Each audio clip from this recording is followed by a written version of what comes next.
Chapter 9. Imagination.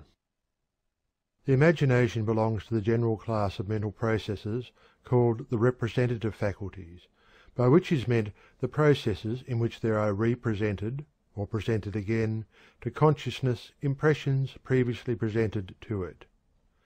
As we have indicated elsewhere, the imagination is dependent upon memory for its materials, its records of previous impressions. But imagination is more than mere memory or recollection of these previously experienced and recorded impressions. There is, in addition to the representation and recollection, a process of arranging the recalled impressions into new forms and new combinations. The imagination not only gathers together the old impressions, but also creates new combinations and forms from the materials so gathered. Psychology gives us many hair-splitting definitions and distinctions between simple reproductive imagination and memory, but these distinctions are technical and as a rule perplexing to the average student.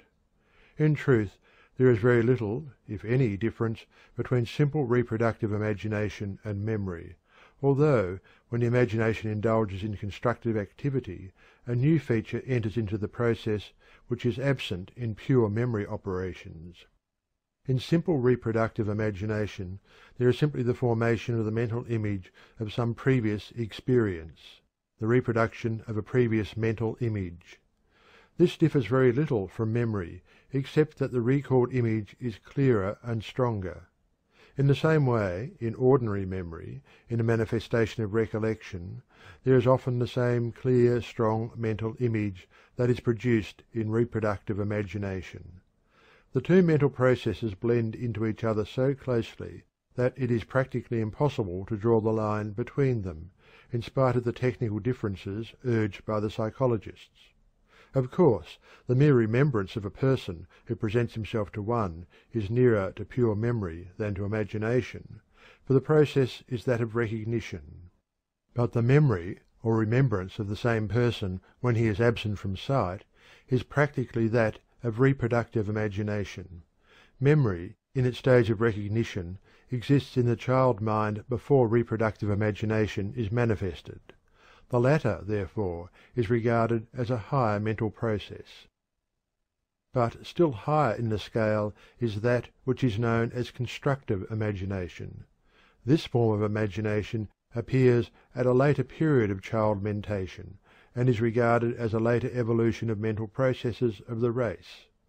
Gordy makes the following distinction between the two phases of imagination. The difference between reproductive imagination and constructive imagination is that the images resulting from reproductive imagination are copies of past experience, while those resulting from constructive imagination are not. To learn whether any particular image or combination of images is a product of reproductive or constructive imagination, all we have to do is to learn whether or not it is a copy of a past experience. Our memories, of course, are defective, and we may be uncertain on that account, but apart from that we need be in no doubt whatever.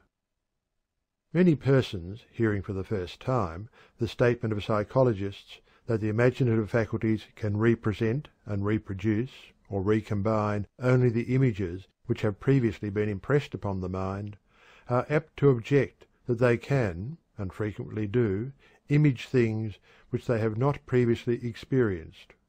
But can they, and do they? Is it not true that what they believe to be original creations of the imagination are merely new combinations of original impressions? For instance, no one ever saw a unicorn, yet someone originally imagined its form. But a little thought will show that the image of the unicorn is merely that of an animal having the head, neck, and body of a horse, with the beard of a goat, the legs of a buck, the tail of a lion, and a long tapering horn, spirally twisted, in the middle of the forehead. Each of the several parts of the unicorn exists in some living animal, although the unicorn, composed of all these parts, is non-existent outside of fable. In the same way, the centaur is composed of the body, legs, and tail of the horse, and the trunk, head, and arms of a man. The satyr has the head, body, and arms of a man, with the horns, legs, and hoofs of a goat. The mermaid has the head, arms, and trunk of a woman, joined at the waist to the body and tail of a fish. The mythological devil has the head, body, and arms of a man, with the horns, legs, and cloven foot of the lower animal, and a peculiar tail composed of that of some animal, but tipped with a spearhead. Each of these characteristics is composed of familiar images of experience. The imagination may occupy itself for a lifetime turning out impossible animals of this kind, but every part thereof will be found to correspond to something existent in nature and experienced by the mind of the person creating the strange beast. In the same way the imagination may picture a familiar person or thing acting in an unaccustomed manner, the latter having no basis in fact so far as the individual person or thing is concerned, but being warranted by some experience concerning other persons or things. For instance, one may easily form the image of a dog swimming under water like a fish, or climbing a tree like a cat. Likewise, one may form a mental image of a learned, bewigged High Chancellor, or a venerable Archbishop of Canterbury, dressed like a clown, standing on his head, balancing a coloured football on his feet, sticking his tongue in his cheek, and winking at the audience. In the same way, one may imagine a railroad running across a barren desert, or a steep mountain, upon which there is not as yet a rail laid. The bridge across a river may be imaged in the same way. In fact, this is the way that everything is mentally created, constructed, or invented, the old materials being combined in a new way, and arranged in a new fashion. Some psychologists go so far to say that no mental image of memory is an exact reproduction of the original impression, that there are always changes due to the unconscious operation of the constructive imagination. The constructive imagination is able to tear things to pieces in search for material, as well as to join things together in its work of building. The importance of the imagination in all the processes of intellectual thought is great. Without imagination, man could not reason or manifest any intellectual process. It is impossible to consider the subject of thought without first regarding the processes of imagination. And yet it is common to hear persons speak of the imagination as if it were a faculty of mere fancy, useless and without place in the practical world of thought. Developing the imagination. The imagination is capable of development and training. The general rules for development of the imagination are practically those which we have stated in connection with the development of the memory. There is the same necessity for plenty of material, for the formation of clear and deep impressions and clear-cut mental images; the same necessity for repeated impression, and the frequent use and employment of the faculty. The practice of visualization, of course, strengthens the power of the imagination as it does that of the memory, the two powers being intimately related. The imagination may be strengthened and trained by deliberately recalling previous impressions and then combining them into new relations. The materials of memory may be torn apart and then recombined and regrouped. In the same way, one may enter into the feelings and thoughts of other persons by imagining one's self in their place and endeavouring to act out in imagination the life of such persons. In this way one may build up a much fuller and broader conception of human nature and human motives.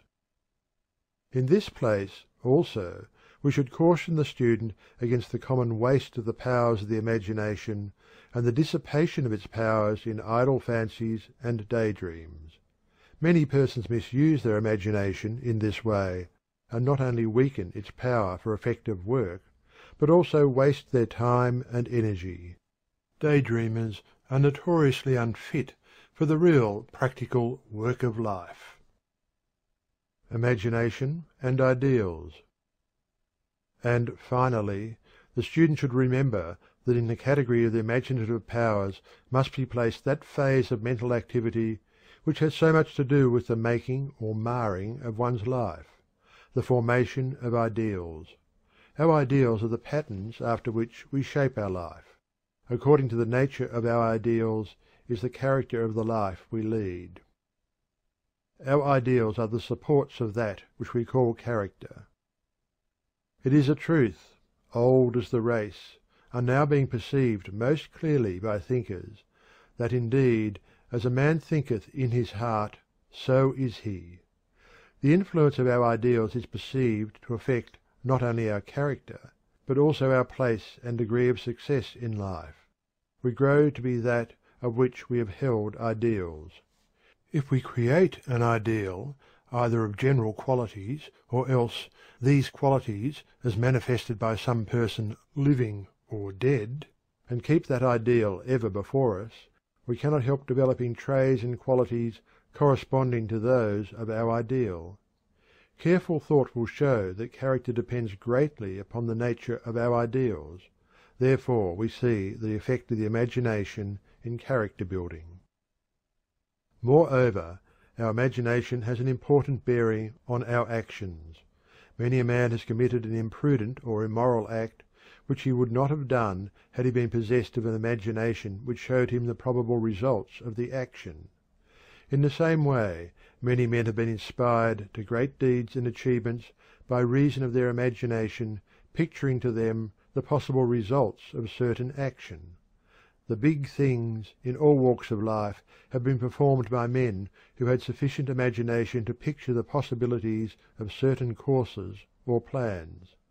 The railroads, bridges, telegraph lines, cable lines, and other works of man are the results of the imagination of some men.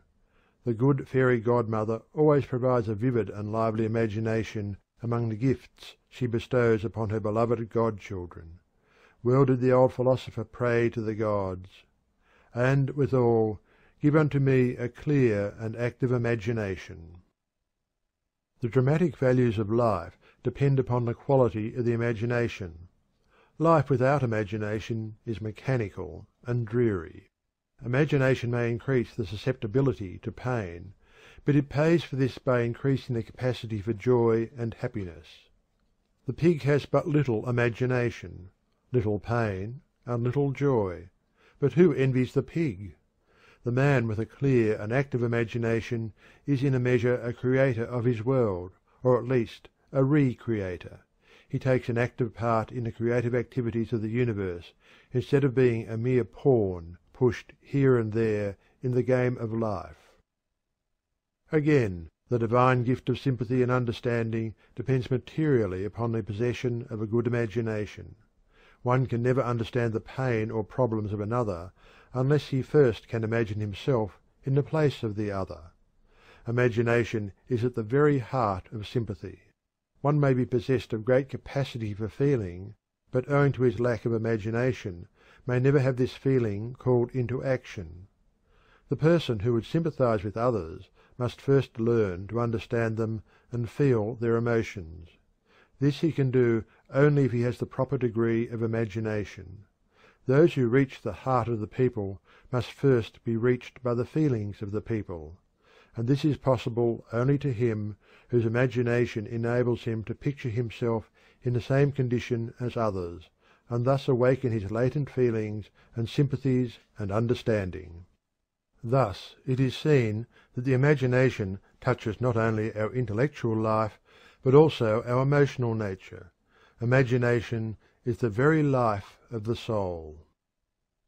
End of chapter 9. Chapter 10. The Feelings. In thinking of the mind and its activities, we are accustomed to the general idea that the mental processes are chiefly those of intellect, reason, thought. But, as a fact, the greater part of the mental activities are those concerned with feeling and emotion. The intellect is the youngest child of the mind, and while making its presence strenuously known in the manner of all youngest children, so that one is perhaps justified in regarding it as the whole thing in the family, nevertheless it plays but a comparatively small part in the general work of the mental family. The activities of the feeling side of life greatly outnumber those of the thinking side, are far stronger in their influence and effect as a rule, and in fact so colour the intellectual processes, unconsciously, so as to constitute their distinctive quality, except in the case of a very few advanced thinkers. But there is a difference between feeling and emotion, as the terms are employed in psychology. The former is the simple phase, the latter the complex. Generally speaking, the resemblance or difference is akin to that existing between sensation and perception, as explained in a previous chapter. Beginning with the simple, in order later on to reach the complex, we shall now consider that which is known as simple feeling. The term feeling, as used in this connection in psychology, has been defined as the simple agreeable or disagreeable side of any mental state. These agreeable or disagreeable sides of mental states are quite distinct from the act of knowing which accompanies them. One may perceive and thus know that another is speaking to him, and be fully aware of the words being used and of their meaning. Ordinarily, and so far as pure thought processes are concerned, this would complete the mental state. But we must reckon on the feeling side as well as on the thinking side of the mental state. Accordingly, we find that the knowledge of the words of the other person and the meaning thereof results in a mental state agreeable or disagreeable. In the same way, the reading of the words of a book, the hearing of a song, or a sight or scene perceived may result in a more or less strong feeling, agreeable or disagreeable. This sense of agreeable or disagreeable consciousness is the essential characteristic of what we call feeling. It is very difficult to explain feeling except in its own terms. We know very well what we mean, or what another means, when it is said that we or he feels sad, or has a joyous feeling, or a feeling of interest. And yet we shall find it very hard to explain the mental state except in terms of feeling itself. Our knowledge depends entirely upon our previous experience of the feeling. As an authority says, if we have never felt pleasure, pain, fear, or sorrow, a quarto volume cannot make us understand what such a mental state is. Every mental state is not distinguished by strong feeling. There are certain mental states which are concerned chiefly with intellectual effort, and in which all trace of feeling seems to be absent, unless, as some have claimed, the feeling of interest, or the lack of same, is a faint form of the feeling of pleasure or pain. Habit may dull the feeling of a mental state until it is apparently neutral, but there is generally a faint feeling of like or dislike still left. The elementary forms of feeling are closely allied with those of simple sensation. But experiments have revealed that there is a distinction in consciousness. It has been discovered that one is often conscious of the touch of a heated object before he is of the feeling or pain resulting from it. Psychologists have pointed out another distinction, namely, when we experience a sensation we are accustomed to refer it to the outside thing which is the object of it, as when we touch the heated object. But when we experience a feeling we instinctively refer it to ourselves, as when the heated object gives us pain. As an authority has said, "My feelings belong to me, but my sensations seem to belong to the object which caused them." Another proof of the difference and distinction between sensation and feeling is the fact that the same sensation will produce different feelings in different persons experiencing the former, even at the same time. For instance, the same sight will cause one person to feel elated and the other depressed. The same words will produce a feeling of joy in one and a feeling of sorrow in another. The same sensation will produce different feelings in the same person at different times. An authority well says, "You drop your purse, and you see it lying on the ground as you stoop to pick it up, with no feeling either of pleasure or pain.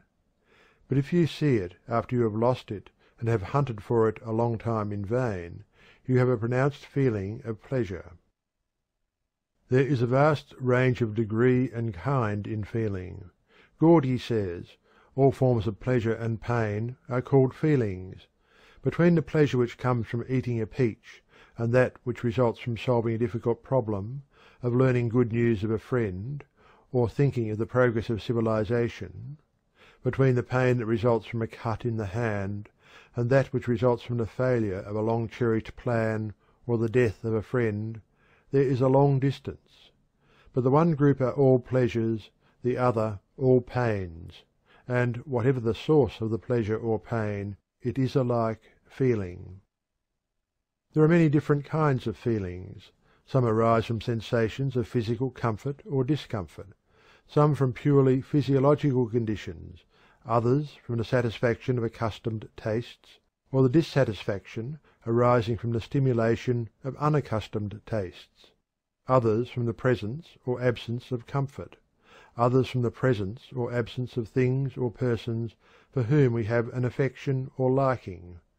Overindulgence often transforms the feeling of pleasure into that of pain, and, likewise, habit and practice may cause us to experience a pleasurable feeling from that which formerly inspired feeling of an opposite kind. Feelings also differ in degree. That is to say, some things cause us to experience pleasurable feelings of a greater intensity than do others, and some cause us to experience painful feelings of a greater intensity than do others. These degrees of intensity depend more or less upon the habit or experience of the individual. As a general rule, feeling may be classified into 1, those arising from physical sensations, and 2, those arising from ideas. The feelings depending upon physical sensations arise either from inherited tendencies and inclinations, or from acquired habits and experience. It is an axiom of the evolutionary school that any physical activity that has been a habit of the race, long continued, becomes an instinctive, pleasure-giving activity in the individual. For instance, the race for many generations was compelled to hunt, fish, travel, swim, etc., in order to maintain existence. The result is that we, the descendants, are apt to find pleasure in the same activities as sport, games, exercise, etc. Many of our tendencies and feelings are inherited in this way. To these we have added many acquired habits of physical activity which follow the same rule, that is, that habit and practice impart more or less pleasurable feeling. We find more pleasure in doing those things which we can do easily or quite well than in the opposite kind of things. The feelings depending upon ideas may also arise from inheritance. Many of our mental tendencies and inclinations have come down to us from the past. There are certain feelings that are born in one without a doubt. That is to say, there is a great capacity for such feelings which will be transformed into manifestation upon the presentation of the proper stimulus. Other mental feelings depend upon our individual past experience, association, or suggestions from others, upon our past environment, in fact. The ideals of those around us will cause us to experience pleasure or pain, as the case may be, under certain circumstances. The force of suggestion along these lines is very strong indeed. Not only do we experience feelings in response to present sensations, but the recollection of some previous experience will also arouse feeling. In fact, feelings of this kind are closely bound up with memory and imagination. Persons of vivid imagination are apt to feel far more than others. They suffer more and enjoy more. Our sympathies, which depend largely upon our imaginative power, are the cause of many of our feelings of this kind. Many of the facts which we generally ascribe to feeling are really part of the phenomena of emotion, the latter being the more complex phase of feeling. For purposes of this consideration, we have regarded simple feeling as the raw material of emotion, the relation being compared to that existing between sensation and perception. In our consideration of emotion we shall see the fuller manifestation of feeling, and its more complex expressions. End of chapter 10.